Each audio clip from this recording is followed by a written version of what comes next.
का हमारा अगला सवाल स्क्रीन पे, गलत साबित करो 1 लाख रुपए पाओ। श्री राम व श्री कृष्ण जी का धर्म हिंदू था। जी हां, यदि आप ये साबित कर देते हैं कि श्री राम और श्री कृष्ण जी का हिंदू धर्म था, या उनका जन्म हिंदू धर्म में हुआ था, या उनके माता पिता हिंदू थे, या उनके पूर्वज हिंदू थे, तो आप 1 लाख रुपए घर बैठे प्राप्त कर सकते हैं। यदि किसी भी धर्म ग्रंथ में, यदि रामायण में, रामचरितमानस में, चारों वेदों में, गीता जी में, यदि आप ये साबित कर दो कि श्री रामचंद्र जी का धर्म हिंदू था, 1 लाख रुपए आप पा सकते हैं घर बैठे। और यदि आप साबित नहीं कर सकते हैं तो अपने धर्मगुरुओं से पूछिए, जिन गुरुओं की आपने शरण ले रखी है, जिनको आप पूर्ण ज्ञानी मानते हैं, जो आपको मीठी मीठी कथा और कहानियां सुनाते हैं, जिनको आप हजारों लाखों की संख्या में दान धर्म करते हैं, तो ऐसे समय में भी यदि आपके गुरुजी आपके काम नहीं आए तो कौन से दिन काम आएंगे।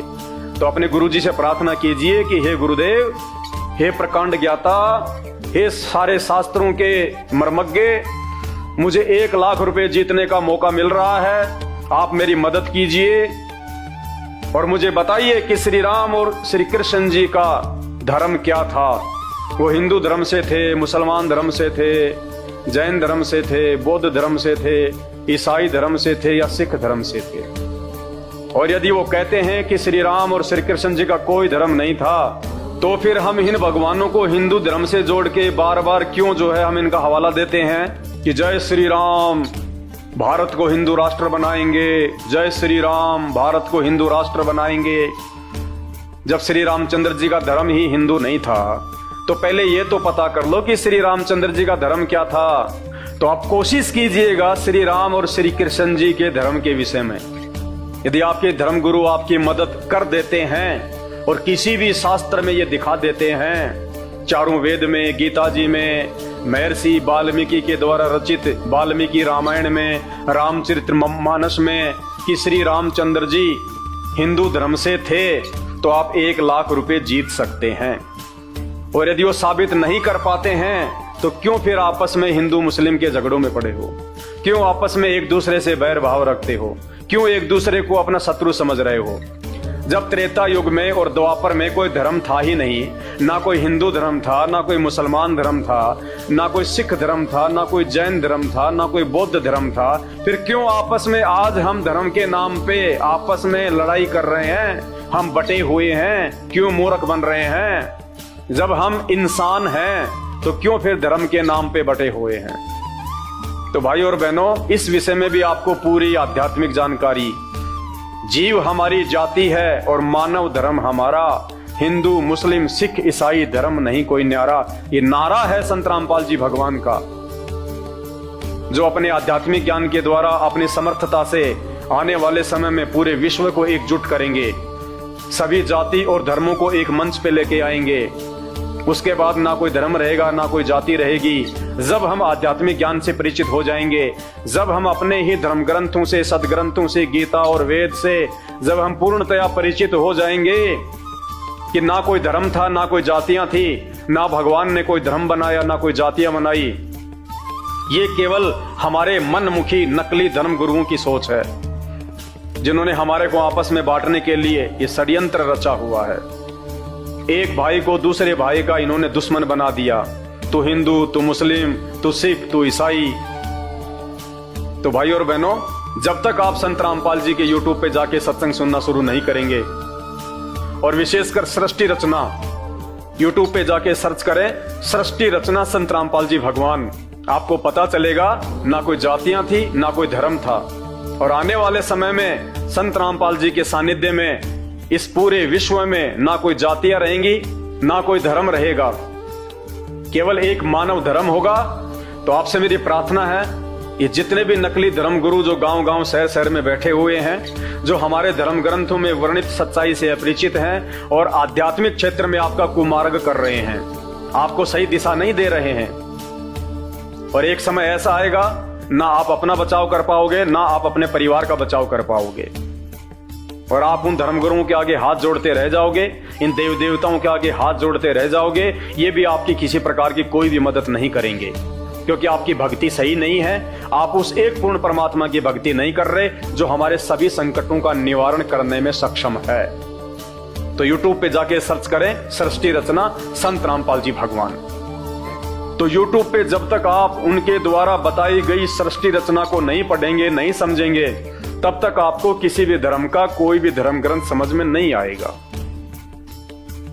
भाई और बहनों, 2 घंटे से मुझे थूक बिलोने का कोई शौक नहीं है। आप भी अपने कीमती समय में से थोड़ा बहुत समय निकाल के ये वीडियो देख रहे हैं, तो ये वीडियो देखने का फायदा उसी समय है जब आप संत रामपाल जी के सत्संग सुनना शुरू करें।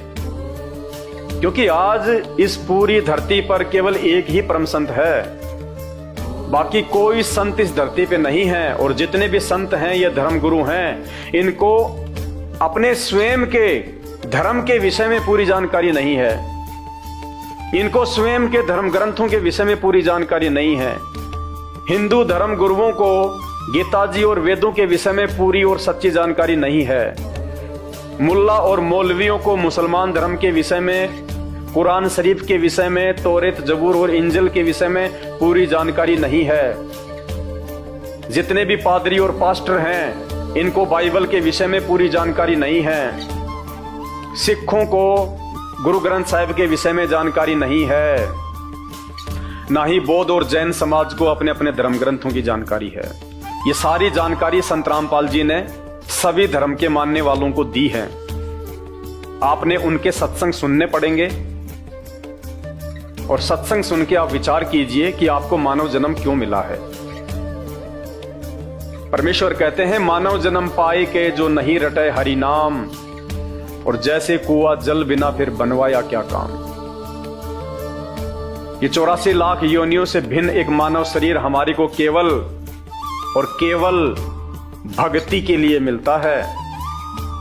अन्य योनियों में जाके महादुख भोगने से बचने के लिए मिलता है। और ये केवल उसी समय संभव है जब हम एक परमेश्वर की भक्ति करें।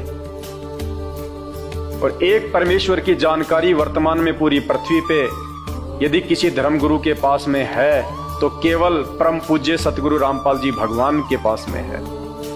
और जब तक आप उनके सत्संग नहीं सुनेंगे, आप उनके विचारों से परिचित नहीं होंगे, तब तक ऐसे ही आप अपना ये अनमोल मानव जन्म बर्बाद करते रहेंगे। और आज मानव जन्म में आप कितने सुखी हैं बिना भक्ति और भगवान के।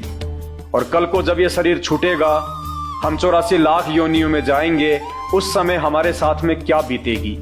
आज आप एक गधे का जीवन देख लीजिएगा, आज आप एक बैल का जीवन देख लीजिएगा, कितना महादुख भोगता है। सारा दिन खेत में चलता है, गाड़ी में उसको किसान जोतता है।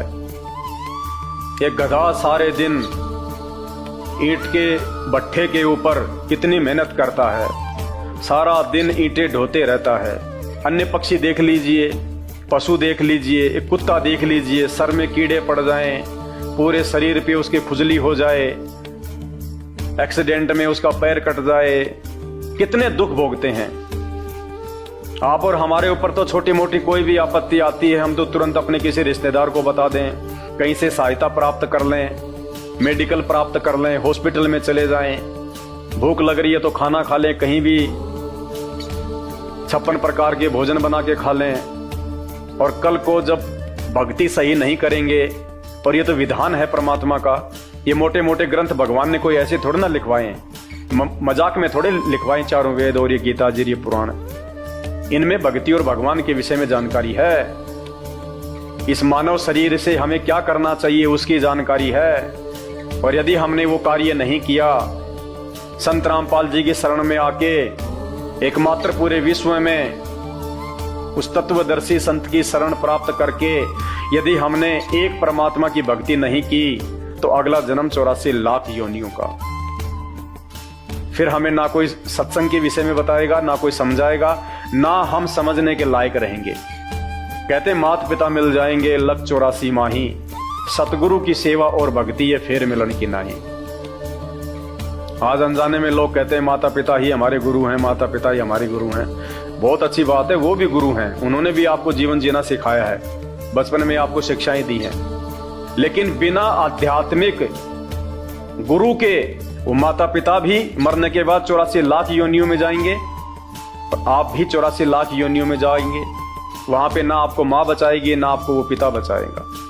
तो ये परमपिता परमात्मा इस धरती पे प्रकट है, सबका पिता है, सबकी माँ है। ये हमें सत्य आध्यात्मिक ज्ञान देके 84 लाख योनियों से भी बचाएंगे। और इस शरीर में रहते सहते यदि हमारे ऊपर कोई संकट आना होगा, कोई परेशानी या कोई दुख आना होगा, हमारे कोई प्रारब्ध का, हमारे कोई पूर्व जन्मों के कुकर्मों का, उसको भी संत रामपाल जी अपनी भक्ति से काटने में समर्थ हैं। आपके ऊपर वो कष्ट नहीं आने देंगे यदि आप उनके मर्यादा में रह के भक्ति करेंगे। तो मेरी केवल आपसे विनती है, आपसे प्रार्थना है, मैं आपको केवल समझा ही सकता हूं, बता ही सकता हूं, जानकारी ही दे सकता हूं। बाकी प्यास आपको होनी चाहिए, भूख आपको होनी चाहिए, तभी आप उस चीज को प्राप्त जो है वो कर पाएंगे। तो आज के वीडियो में केवल इतना ही। आगे फिर परमपिता परमेश्वर के आशीर्वाद से आप सभी भाई बहनों के मार्गदर्शन के लिए वीडियो आते रहेंगे। अभी तक यदि आपने हमारे Facebook page Pawan Das is live को फॉलो नहीं किया है तो आप जी फॉलो करें, वीडियो को शेयर करें, ताकि यह जानकारी अन्य भगत भाई बहनों तक भी पहुंचे जो अभी उन अज्ञानी और नकली धर्मगुरुओं के चक्कर में अपने मानव जीवन को बर्बाद कर रहे हैं। बंदी छोड़ सतगुरु रामपाल जी भगवान की जय हो।